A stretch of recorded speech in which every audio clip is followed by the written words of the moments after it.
कैसे हो सारे? अपन ने देखो पिछली क्लास में साधारण ब्याज के प्रश्न किए थे। साधारण ब्याज के लास्ट दर परिवर्तन वाला किया था, लास्ट प्रश्न, ठीक है। उसके आगे के अब देख रहे हैं। जैसे ये प्रश्न है, प्रश्न क्या कह रहा है? कह रहा है कि एक व्यक्ति 3500 रुपए बैंक से उधार लेता है, 3 साल बाद बैंक को 1500 रुपए लौटा देता है। उसके 2 साल बाद 2725 रुपए जमा कराकर सारा बकाया जमा करा देता है, तो उसकी दर ज्ञात करो। आपको याद होना चाहिए कि जब भी साधारण ब्याज में जब कोई राशि बीच में जमा कराई जाती है तो सदैव किस में जमा होती है? मूलधन में। चक्रवर्ती ब्याज में भी ऐसी चीज आएगी, तो चक्रवर्ती ब्याज में जब कोई राशि बीच में जमा कराएंगे तो किस में जमा होगी? मिश्र धन में। ठीक है, करो एक बार जल्दी से। चलो देखो, पहली चीज बताओ, अपन ने उधार कितने लिए? अरे उधार कितने लिए? 3500।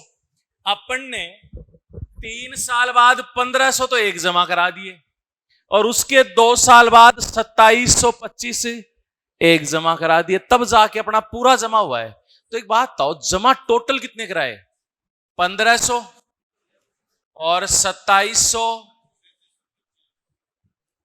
3700 कहां है? अच्छा, तो टोटल जमा हो गए 4225 रुपए। पक्का ना? ये जमा किए हैं। उधार कितने लिए थे? कितने ज्यादा जमा कराए हैं? 725। वो ज्यादा क्या दिया होगा हमने? ब्याज ज्यादा दिया, वो तो सारा क्या है? ब्याज। तो हमने कहा जो ज्यादा दिया है वो ब्याज है, तो ब्याज हो गया 725। इस बात में किसी को कोई डाउट? अब एक बात ध्यान रखना, साधारण ब्याज में जब कोई राशि बीच में जमा कराते हैं तो मूलधन में जमा होती है। इसका क्या फर्क पड़ता है?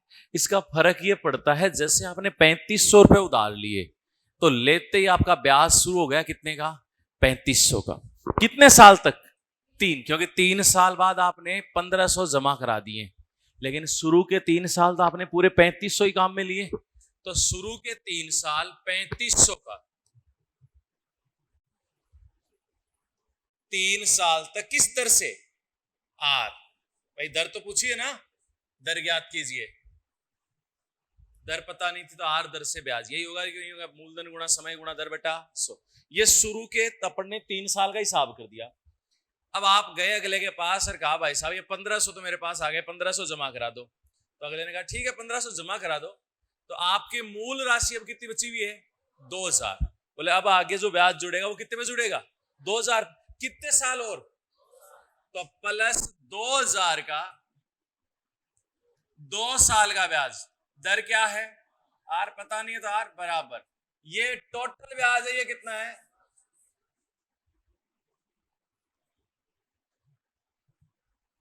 35 दिए,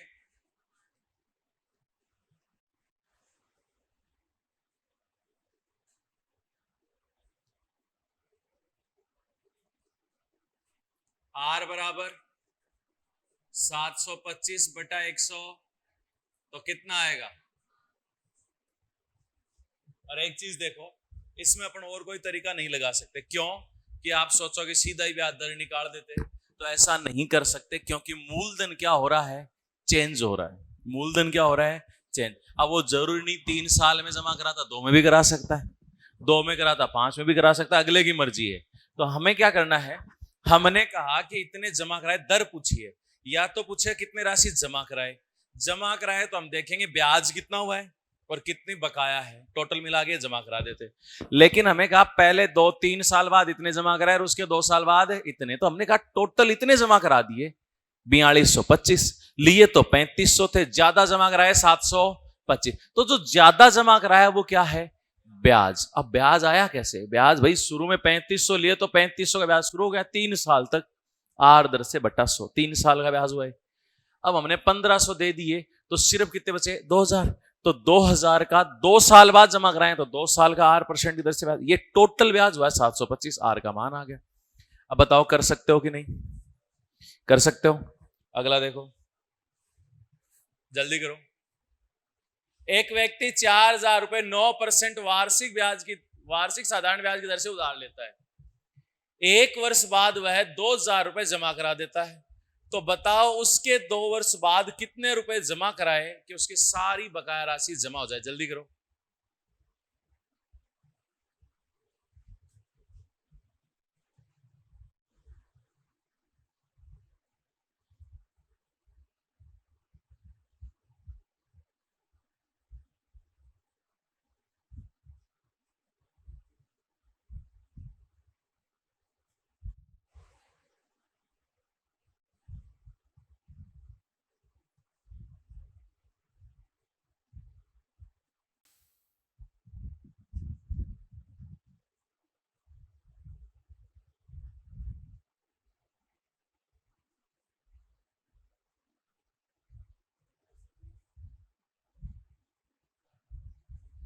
कितना आया?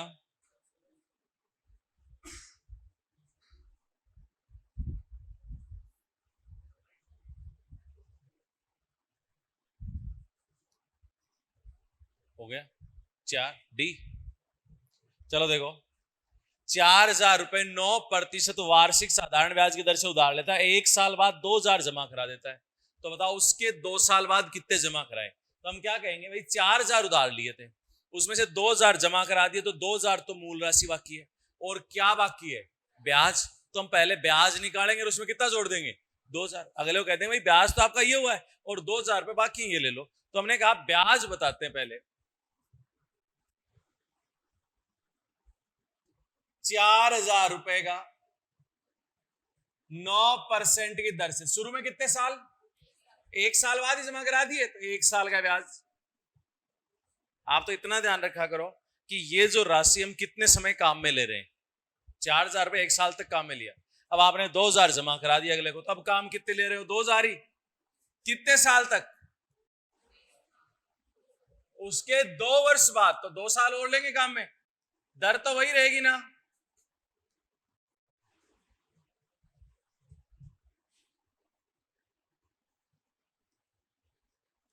360 प्लस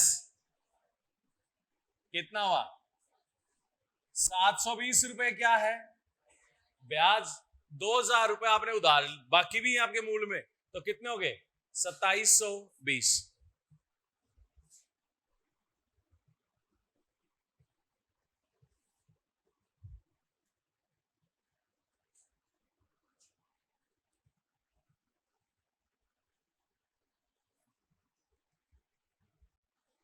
कर सकते हो कि नहीं कर सकते? अब ये बताओ, बीच में जमा कराने वाले में 2 प्रकार के प्रश्न होते हैं, एक राशि जमा कराने वाले पूछे जैसे ये रहा, दूसरा क्या था? दर पूछे। दोनों कर सकते हो? अरे हाँ या ना? दोनों का एक एक ही प्रश्न किया अपन ने, ठीक है। अगला देखो, अब देखो यहां पे 2 अलग अलग समय का क्या दिया होगा? मिश्र। 2 अलग अलग समय का क्या दिया हो? मिश्र। इसको थोड़ा सा इंपॉर्टेंट लगा देना, मैं ही लिख देता हूं क्योंकि स्लाइड ही देखोगे आप। आपने गौर किया हो तो मैंने ज्यादा प्रश्नों को इंपॉर्टेंट लगाया भी नहीं है, कुछ एक कोई लगाया है, लेकिन जिनको लगाया उनको अच्छे से ही करोगे, 2 बार रिवाइज कर लोगे, ठीक है। देखो, कोई राशि निश्चित साधारण ब्याज की दर से 2 साल में कितनी हो जाती है? 720, तथा 7 साल में 1,020 रुपए हो जाती है। एक चीज और ध्यान देना, मैं अभी बताता हूं, इसमें इस पर्सन में 2 साल में 720 हो जाती है, तथा 7 साल में, इसकी जगह ये लिख देता कि 5 और अधिक वर्षों में, तो भी तो कितने होते हैं? 7। यानी लाइन 2 तरीके से लिखी जाती है, या तो सीधा ही लिख दे कि 2 साल में इतनी, और 5 और अधिक वर्षों में, इसका मतलब 2 तो हो गए, 5 और हो जाते कितने? 7 वर्ष, और या फिर सीधा ही दे दिया कि 7 वर्ष में इतनी हो जाती है। तो मूलधन ज्ञात करो। यहां 2 प्रश्न बनते हैं, मूलधन पूछ सकता है या दर पूछ सकता है, मूलधन पूछ सकता है या दर। अब एक बात बताओ, अगर यहां मूलधन आ जाएगा तो दर भी आ जाएगी। मैं ही बता दूं या आप लोग कर रहे हो? बता दूं? 600 दर। देखो, 2 वर्ष का मिश्र धन कितना है? 720। 7 वर्ष का मिश्र धन 1,000। मुझे एक बात बताओ, साल कितने बढ़े? 5। 5 साल में राशि बढ़ी है, ये जो बढ़ा है वो क्या बढ़ा है? ब्याज। भाई मूल राशि तो कभी चेंज होती ही नहीं है ना, भाई मैंने इनको मान लो 10,000 रुपए उधार दे दिए तो 10 ही रहेंगे। वो बढ़ के जो होगा वो मिश्र धन चेंज होगा किसकी वजह से? ब्याज के। क्योंकि पहले साल मान लो 1000 ब्याज है तो 11,000, दूसरे साल 1000 और मिल गया तो क्या हो गया? 12,000। यानी जो बढ़ता हुआ जा रहा है वो क्या बढ़ रहा है? ब्याज। तो यहाँ पे कितने साल बढ़े? तो 5 वर्ष का साधारण ब्याज कितने रुपए? अब एक बात बताओ, 5 साल का साधारण ब्याज पता तो 1 साल का नहीं बता सकते क्या? कितना? तो 1 वर्ष का साधारण ब्याज 300 में 5 का भाग दिया कितने रुपए? 60 रुपए। चलो ठीक है, अब हमें चाहिए मूलधन। हमारे पास मिश्र धन है, हमारे पास ब्याज है, तो हम मूलधन निकाल सकते हैं कि नहीं निकाल सकते? कैसे? मिश्र धन में से क्या घटाएंगे? ब्याज। तो हमने कहा कि मूलधन, अभी मैं इसमें एक बार वापस से पूरा लिख रहा हूं कि मिश्र धन माइनस ब्याज। अब एक चीज और ध्यान दे लेना, जब भी आप पेपर में बैठे होते हो ना तो ये चीजें पूरी नहीं लिखते हो, आप यहीं देखते हैं कि साल 5 बढ़ गए रुपए 300, तो 5 साल का साधारण ब्याज कितना? 300। तो 1 साल का कितना? 60। सीधा लिखते हैं 1 साल का साधारण ब्याज 60। इतना लिखने के बाद आप कहते हैं कि हमें मूलधन पूछा है, दर पूछे चाहे मूलधन, पहले मूलधन ही ज्ञात करना है। मूलधन पूछा, मूलधन क्या होता है? मिश्र धन में से क्या घटा दें? ब्याज। अब आप में से कुछ कहेंगे सर मिश्र धन ले लिया मैंने 720, तो इसमें से कितने साल का ब्याज घटेगा? 1 साल का 60 है तो 2 साल का 720 में से 120 गए। अगर कोई ये कहता है सर मैंने तो 1020 ले लिया, तो उसमें से कितने साल का ब्याज घटता? 7 गुणा, तो भी कितना था? 600। अरे हाँ या ना? यानी कोई सा भी एक लेके कर देते। तो ये तो आ गया मूलधन। हमने कहा कि अगर बाई चांस दर भी पूछ लेता तो हम क्या कहते हैं? दर क्या होता है भाई? ब्याज गुणा, चलो लिख देता हूं अभी तो वापस, ब्याज गुणा 100 बटा मूलधन गुणा। एक बात बताओ, ब्याज कितना है? देखो 60 लोगे तो समय कितना? 1 वर्ष। 300 लोगे तो समय कितना?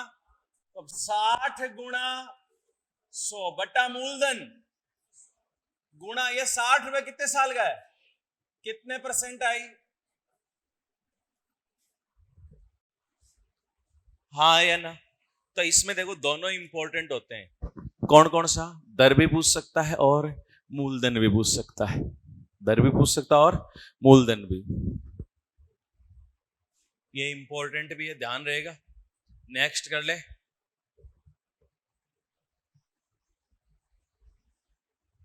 पढ़ो एक बार इसको। अब 3 चीजें बोलेंगे यहाँ पे, पहले एक बार प्रश्न पढ़ लो फिर मैं बताता हूं। आप लोगों का आंसर भी आना चाहिए। 2500 रुपए की राशि 2 भागों में इस प्रकार बांटते हैं कि पहले भाग को 7% की दर पे, दूसरे भाग को 5% की दर पे उधार दी जाती है। तो 2 साल में प्राप्त होने वाला साधारण ब्याज कितना है? 265 रुपए। तो 5% की दर पे दी गई राशि ज्ञात करो।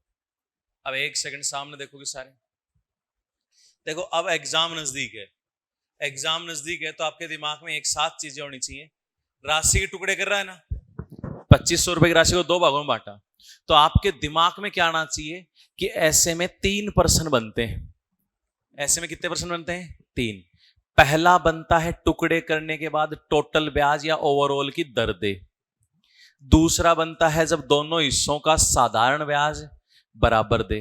और तीसरा बनता है जब दोनों हिस्सों का मिश्र धन बराबर दे। दोनों हिस्सों का क्या बराबर दे? तो कितने टाइप के प्रश्न हो गए? 3। अब अगर आपने ये लाइन पहले ही लिख ली कि किसी राशि के 2 हिस्से करने पर 3 प्रकार के प्रश्न बनते हैं।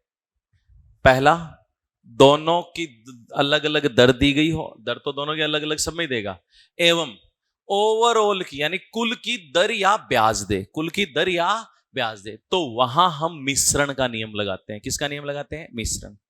सेकंड, जब 2 हिस्से करे दोनों का साधारण ब्याज बराबर दे। क्या बराबर दे? साधारण ब्याज बराबर। और तीसरा, जब दोनों का क्या बराबर दे?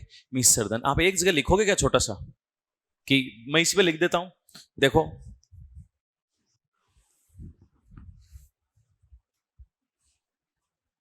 जब राशि के 2 हिस्से करे और दोनों की अलग अलग दर दी गई हो।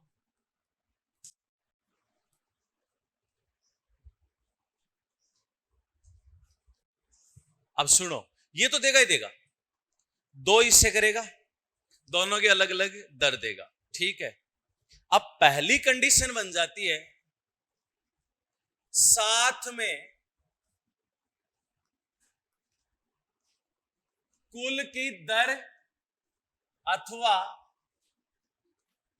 ब्याज दे। दोनों हिस्सों की दर तो दे दी थी, अब कुल की दर दे सकता है, कुल का ब्याज। भाई ओवरऑल की दर ये प्राप्त हुई हमें, भाई हमने पहले हिस्से को मान लो 5% पे दिया, दूसरे को 15% पे दिया, ओवरऑल में 8% ब्याज प्राप्त हुआ। तो इसका मतलब दोनों को अलग अलग किया था, दोनों की अलग अलग दर दी, ओवरऑल की दर दे दी ना। अरे हाँ है ना। तो ऐसे में दर दे अथवा ब्याज दे, तो किसका नियम लगाएंगे?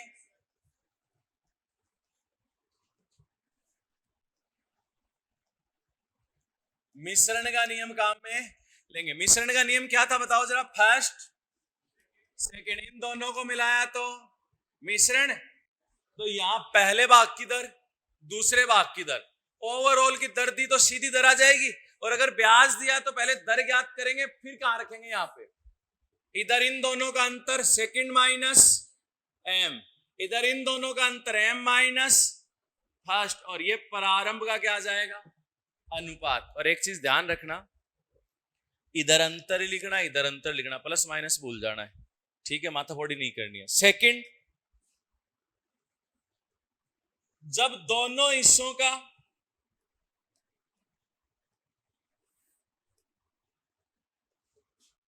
साधारण ब्याज बराबर दे,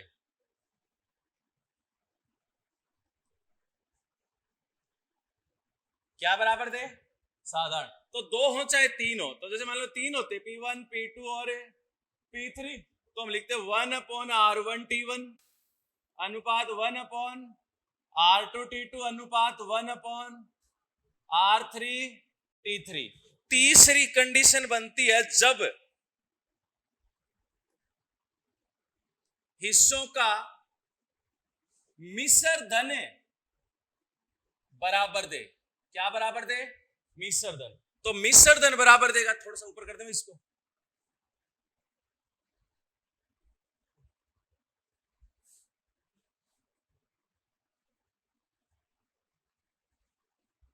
तो क्या कहेंगे? P1 P2 P3 कितने हिस्से हो जाए? 1/, मिश्र धन होता क्या है? 100 प्लस R1T1, ऐसे ही 1/100 प्लस R2T2, 1/100 प्लस।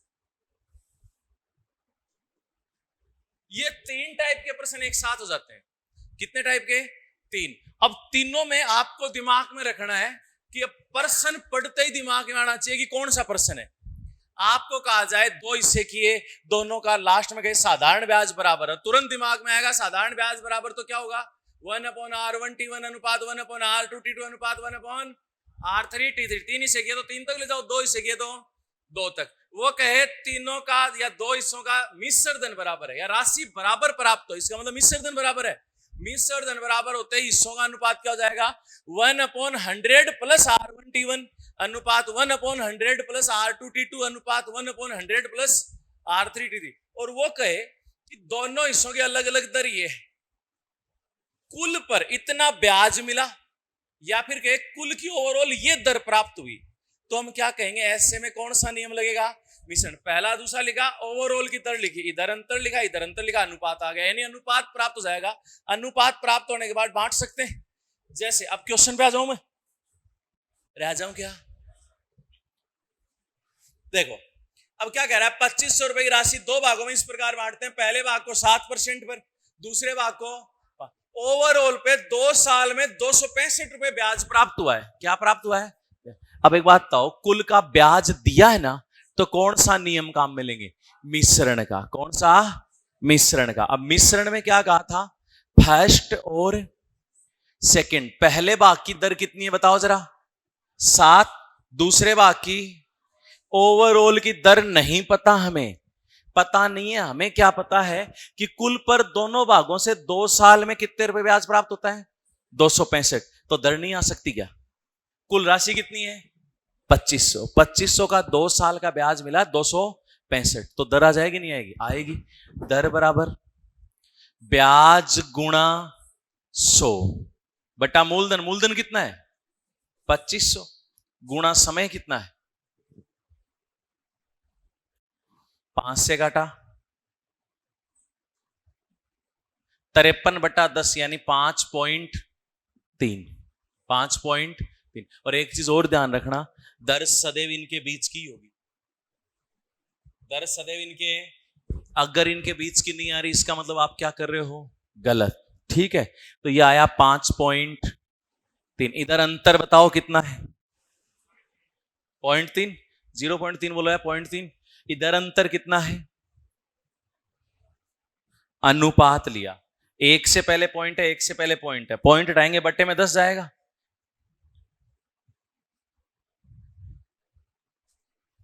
3 अनुपात, यानी टुकड़ों का अनुपात क्या है? 3:7। दोनों हिस्सों का अनुपात क्या है? 3:7। 17, सॉरी, 3:17। 3:17। 3 और 17 20, टोटल राशि 20 हुई। 20 किसके बराबर है? 2500। तो 20 बराबर 2500, तो 1 बराबर 2500 बटा 20 कितना है? 100। अब आप देखो कौन सा पूछा है। 5% की दर पे दी गई राशि। 5% ये है या ये है? दूसरा, इसके नीचे कितना है? तो किससे गुणा कर देंगे? 17 से। अगर 7% वाली पूछता तो 3 से। तो 17 से गुणा किया, 125 गुणा 17।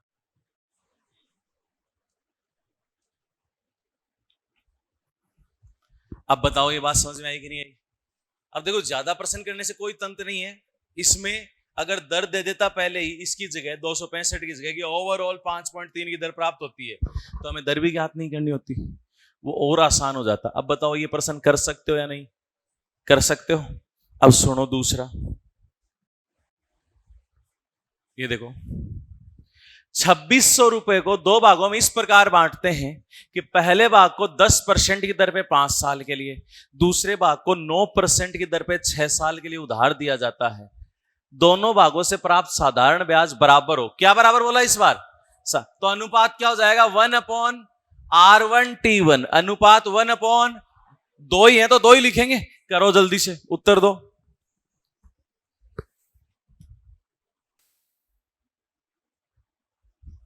सेकंड नंबर, चलो चेक कर ले। अब देखो, आपको था साधारण ब्याज बराबर है तो P1 और P2। आप ये बताओ, पहला भाग कितने परसेंट की दर पर? 10% की दर पर कितने साल के लिए? दूसरा भाग,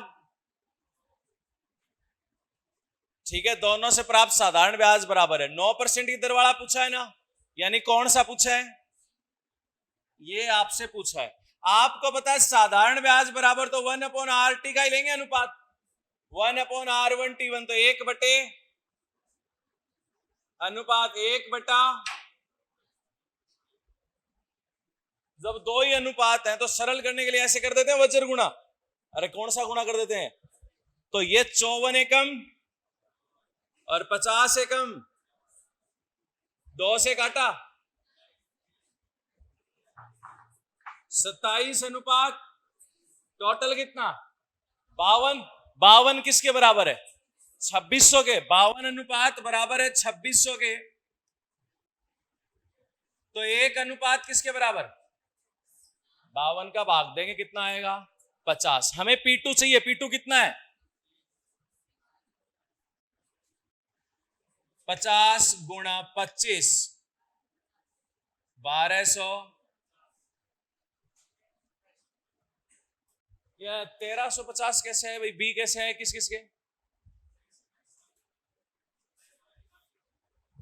आपने यही काट लिया 25 और 27, पलटा ही नहीं। ये गलती होती है भाई, ध्यान रखना, क्योंकि 1/, में है वो। कोई डाउट इसमें? अरे हाँ या ना? अगला बताएं।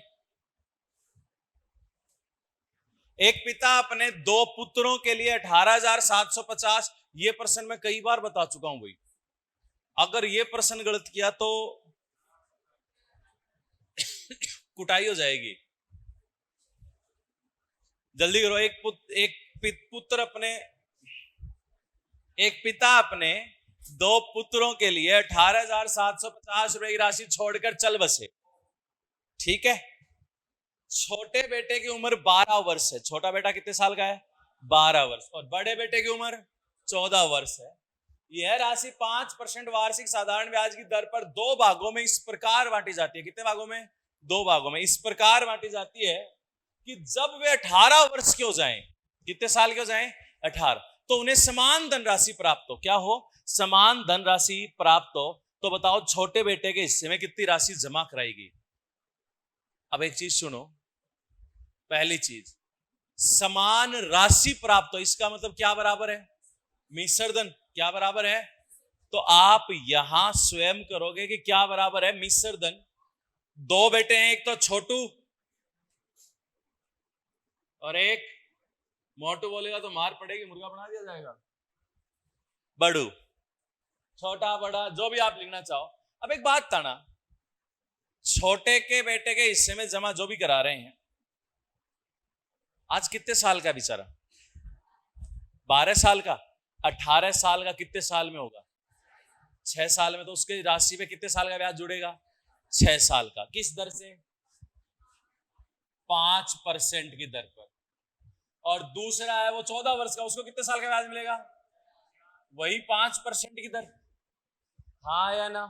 जितना हो सके कम लिखने की कोशिश करना, क्योंकि जितना छोटा लिखोगे गुणा भाग में गलती कम होगी, आराम से कर लोगे। आप साइड में लिख दो मिश्र धन बराबर है तो 1/100 प्लस RT। हाँ या ना? तो 1/100 प्लस 6 पंजो 30, तो 100 और 30 सीधा लिख सकते हैं कि नहीं? 100 प्लस RT, तो 6 गुणा 5, 6 पंजे 30, 30 और 100 130, तो 1/130 अनुपात 1/5 चौक 20, 20 और 100, 0 0 तो गए। ये 12 इधर आएंगे, 13 उधर, तो 12 अनुपात 13। 12 और 13 25। 25 किसके बराबर है? 18,700। तो 1 किसके बराबर? काटेंगे तो 750। छोटे बेटे की पूछिए क्या? छोटे बेटे के हिस्से में कौन सी है? 12। छोटे के नीचे देखो 12। 12 से गुणा किया 750 गुणा 12,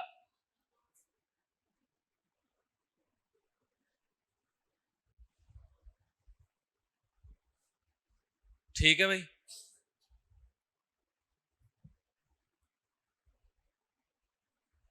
हो गया सबका। ये तीनों के एक एक प्रश्न किए अपन ने। देखो अपना मेन उद्देश्य क्या है कि भाई यहां हर टाइप का प्रश्न आपके दिमाग में आ जाए। अब बताओ तीनों याद रह जाएंगे? बस एक बार आपको करना क्या है, वापस उसी लाइन को पढ़ लेना है कि 2 हिस्से करेंगे तो 3 प्रकार के प्रश्न। पहला, जब ओवरऑल का ब्याज या दर दे दे तो क्या? मिश्रण पे आधारित।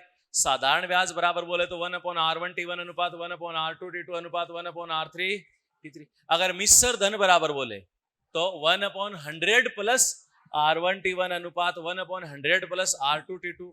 ठीक है।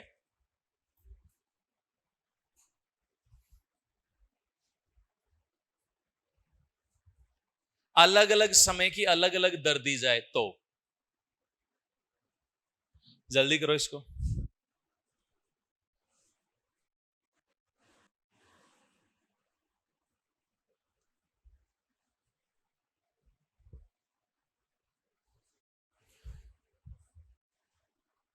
और जब अलग अलग समय की अलग अलग दर दे तो आप आराम से बिना कोई परेशानी के सीधे तरीके से हल करोगे।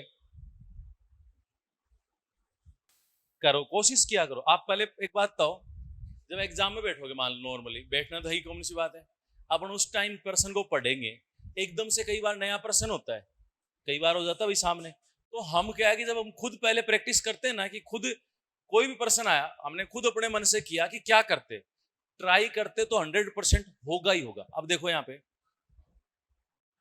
नितिन ने कुछ धनराशि उधार ली, कोई नहीं, जिस पर पहले 3 वर्ष तक ब्याज की दर 6% है, 3 साल तक ब्याज की दर कितनी है? 6। अब एक बात बताओ, साल का 6% 3 साल में कितना हो जाएगा? 18। ठीक है, अगले 5 वर्ष 9% वार्षिक, कितना? 45। अब वो कह रहा है 8 वर्ष से अधिक समय के लिए, तो 8 साल तो गए, 5 और 3, और आप इसको ऐसे लिख लिया करो। देखो पहले 3 वर्ष 6% की दर, तो 6 दिए, अगले 5 वर्ष 9%, तो 9 पंजो, आपने देखा 5 और 3 8 साल तो हो गए। अब कह रहा है इससे ज्यादा टाइम के लिए कितने परसेंट वार्षिक है? 13%। और कह रहा है 11 वर्ष के बाद कुल ब्याज 8,160। कितने साल पे? 11। तो मुझे एक बात बताओ, 8 साल हो गए, 9वां साल, 10वां साल और 11, 3 साल कितने परसेंट दर? 13। तो आपने कहा 3 साल जो और हैं अगले, उनमें 13% की दर है।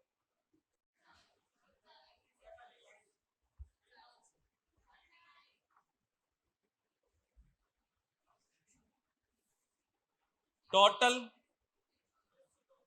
ये ब्याज होना चाहिए।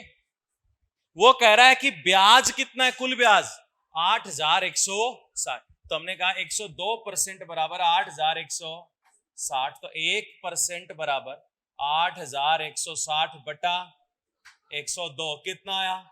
80। 100% बराबर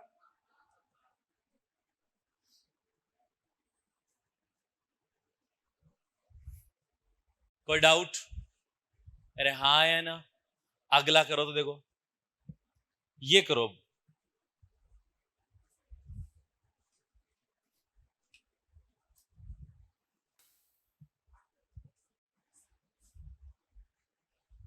चलो देख लो। आदरणीय पधारे हुए सभी गणमान्य से मेरा विनम्र निवेदन है, सामने देखें। देखो पहले तो हम क्या करें, पर्सन को ध्यान से पढ़ा कि भाई ये इतने साल के लिए, इतने साल के लिए, इतने साल के लिए। आपको जब भी एक चीज ध्यान रखना, अगर कोई पर्सन में आप अटक रहे हो तो उसको 2 बार पढ़ो कम से कम। कितनी बार पढ़ोगे?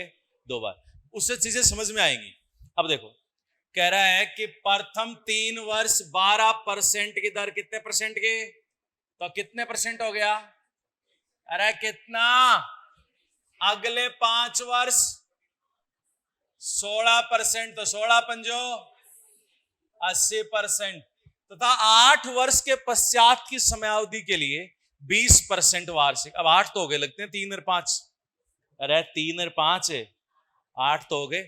अब दर लगेगी कितने परसेंट? 20। और कह रहा है यदि 11 वर्ष के उपरांत ब्याज मूलधन से 6,080 रुपए अधिक है। अब 11 वर्ष तो 9 10 और 11 3 ही है ना? अरे हाँ, तो 3 साल 20%, 20 दिए, टोटल कितना हुआ? अब आप पता है जल्दबाजी में क्या गलती करोगे, इसको बराबर रख दोगे ब्याज के, जबकि ब्याज नहीं दिया है। ये लाइन पढ़ो, ब्याज मूलधन से 6,080 ज्यादा है, ब्याज मूलधन से 6,080। आपने कहा मूलधन तो ये रहा, ब्याज तो ये रहा, मूलधन कितना होता है? 100% होता है। ज्यादा कितना है? 76%, और वो दिया आपको 6,000, तो 1% काटेंगे तो 80 आएगा, 100% कितना आएगा? 8,000। कितना आएगा भाई? 8,000। कर सकते हो कि नहीं? अरे हाँ या ना। एक और पर्सन जो अनुपात का था वो देखो जल्दी से, टाइम हो चुका भाई। एक व्यक्ति कोई राशि निश्चित साधारण ब्याज की दर से निश्चित समय के लिए उधार लेता है, निश्चित समय के लिए उधार लेता है, यदि उतने ही समय में मूलधन व मिश्र धन का अनुपात 4:5 हो, तथा यदि समय 3 वर्ष अधिक हो। समय कितना अधिक हो? 3 वर्ष, तो मूलधन और मिश्र धन का अनुपात 5:7 हो जाएगा। तो ब्याज की दर ज्ञात करो। मैं ही करा रहा हूं एक बार। आपको जब भी ऐसा कोई अनुपात का प्रश्न हो तो आपके दिमाग में एक ही चीज आनी चाहिए कि भगवान की दया से मूलधन कभी भी नहीं बदलता। आप बताओ कभी भी मूलधन बदल सकता है क्या? आज मैंने पैसे दिए, 3 साल के लिए दे दूं, चाहे वो 5 साल हो जाए, मूलधन तो उतना ही रहता है ना। सिर्फ चेंज क्या होता है? मिश्र धन। क्यों? क्योंकि जितना समय बढ़ेगा उतने ही समय का क्या बढ़ता जाएगा? ब्याज। तो आपने कहा कि मूलधन और मिश्र धन है ना, टी टाइम में क्या अनुपात है? 4 अनुपात। अगर 3 साल बढ़ा दिए तो अनुपात हो गया 5 अनुपात टी प्लस 3। 3 साल बढ़ाते। आपने कहा यह बात तो गलत है भाई, क्योंकि ठीक है अनुपात बढ़ गया लेकिन मूलधन तो सेम रहना चाहिए। तो हमें ऐसे प्रश्नों में मूलधन या तो 100 मान के करते हैं, या मूलधन आप सीधा सीधा बराबर कर दो। बराबर करने के लिए हमेशा क्या करते हैं? उल्टा गुणा। यहां मूलधन कितना है, यहां कितना है? इस 5 से इसको गुणा, इस 4 से इसको, तो इसको 5 से किया और इसको 4 से। देखो 5 चौक अनुपात 5 चौक 7 चौक। अब एक बात बताओ, 20 रुपए की राशि टी टाइम में 25 हो रही है। टी टाइम में कितनी हो रही है? 25। अब वो कह रहा है कि टी प्लस 3 साल में कितनी हो जाती? 28। यानी 3 साल बढ़ने पे ब्याज भी कितना बढ़ा है? 3 रुपए। इसका मतलब 20 रुपए मूलधन है, उसमें 3 साल का ब्याज कितने मिल रहा है? 3 रुपए। तो हमने लिख दिया 20 रुपए पर 3 वर्ष का साधारण ब्याज कितने रुपए? 3 रुपए। अब आप दर नहीं बता सकतेगा, मूलधन है, समय है, ब्याज है, दर बराबर ब्याज गुणा 100। ब्याज कितना है? गुणा 100 बटा मूलधन गुणा समय।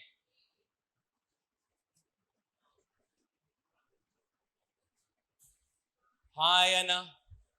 एक चीज और बताओ, यहां एक चीज और बचती है, वो बचती है किस्त। क्या बचती है? किस्त। किस्त याद है क्या किसी को? याद तो होनी चाहिए।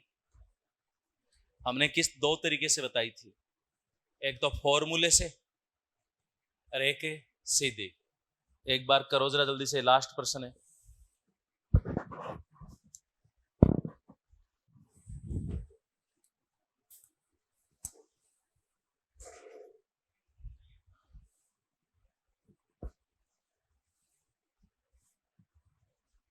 एक चीज और ध्यान दो, अब सामने देख लो, मैं ही बता देता हूं।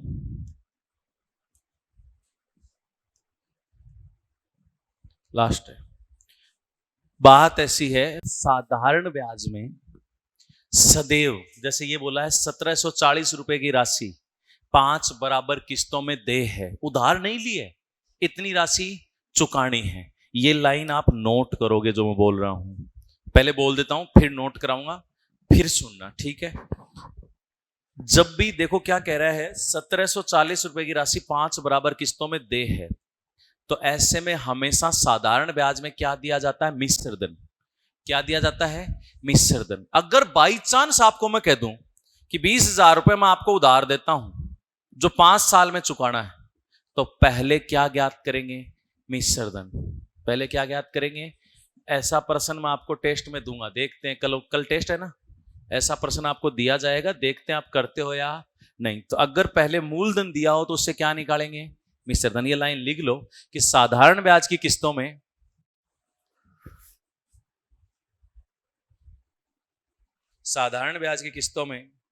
मिश्र धन दिया जाता है। मिश्र धन दिया जाता है अगर किसी कारणवश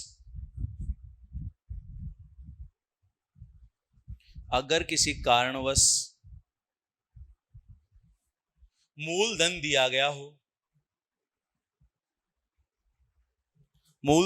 गया हो, तो हम सर्वप्रथम मिश्र धन ज्ञात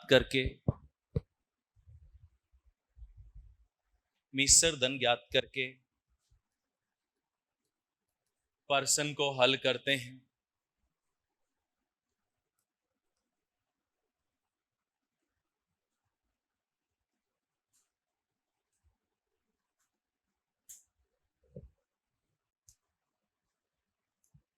देखो किस्त का फॉर्मूला जिसको याद है वो तो ऐसे करता है, ए क्या है? अमाउंट यानी राशि, एन क्या है? किस्तों की संख्या, आर क्या है? दर। तो amount into 100 n plus n minus 1/2 into r. जैसे यहां पे कितनी राशि है? अरे कितनी है? 1700 गुणा 100 बटा कितनी किस्तें? 5, तो 5 गुणा 100 प्लस 5, 5 में से एक गया 4/2 गुणा दर कितनी है? 8। 1740 गुणा 100 बटा 580 पक्का? अरे 4 4 16 16 5 80 80 और 500 580 भाग दे सकते हो आप आराम से। अब सुनो इधर, अगर हम ऐसे कहते तो हम कहते कि साधारण ब्याज में क्या होता है, अगर वैसे देखा जाएगा जो भी राशि आएगी ना उसको जोड़ोगे तो कम ही आती है हमेशा। आपको एक चीज ध्यान देनी है कि प्रत्येक किस्त पर ब्याज जुड़ता है। प्रत्येक किस्त पर क्या जुड़ता है? ब्याज। बेसिक तरीके में देखें तो याद लिखा भी होता है कि प्रत्येक किस्त पर शेष समय के लिए 8% वार्षिक साधारण ब्याज की दर से ब्याज दे है। अगर आपने ध्यान हो, अगर मैं कहूं कि ज्यादा दिमाग नहीं लगा सकता वो तो फॉर्मूले से करे, क्योंकि 2 बार या 3 बार फॉर्मूला पढ़ेगा याद हो जाएगा। ऐसा नहीं होगा। क्यों? आप लास्ट के एक पेज पे भी अगर 4-5 फॉर्मूले लिख ले जाओगे तो भी मेरा ये मानना है कि देख के चले गए, अगर प्रश्न आया अंदर तो वहां नोट कर लो तुरंत याद करके, और नहीं आया तो छोड़ो, भूल जाओ, कोई दिक्कत ही नहीं है। ठीक है, तो अगर 2-3 बार पढ़ा याद रह जाएगा। वरना आप देखो किस्त कितनी है? 5 है ना, तो मैंने कहा 100% की 5 किस्त जमा कराई। 100% पहली, 100% दूसरी, 100% तीसरी, 100% चौथी, 100% पांचवी। कह रहा प्रत्येक किस्त पर शेष समय के लिए ब्याज मिलेगा। 5 किस्त जमा कराएंगे, 5 साल लग जाएंगे। अब एक बात तो, आज अगर उधार लेते तो आज ही थोड़ी जमा कराते, साल के अंत में, 1 साल खत्म होने पे जमा कराते तो कितने साल बच जाते? 4। यानी पहली किस्त पर कितने साल का ब्याज? 4। दूसरी किस्त पर, और तीसरी किस्त पर, और चौथी किस्त पर, और 5वीं किस्त देते ही तो हिसाब क्लियर। हाँ या ना? तो मैं कहूं लास्ट किस्त पर कोई ब्याज नहीं, हिसाब क्लियर। उससे पहले वाली 1 साल पहले, उससे पहले वाली, उससे पहले वाली, उससे पहले वाली, कितने % की दर है?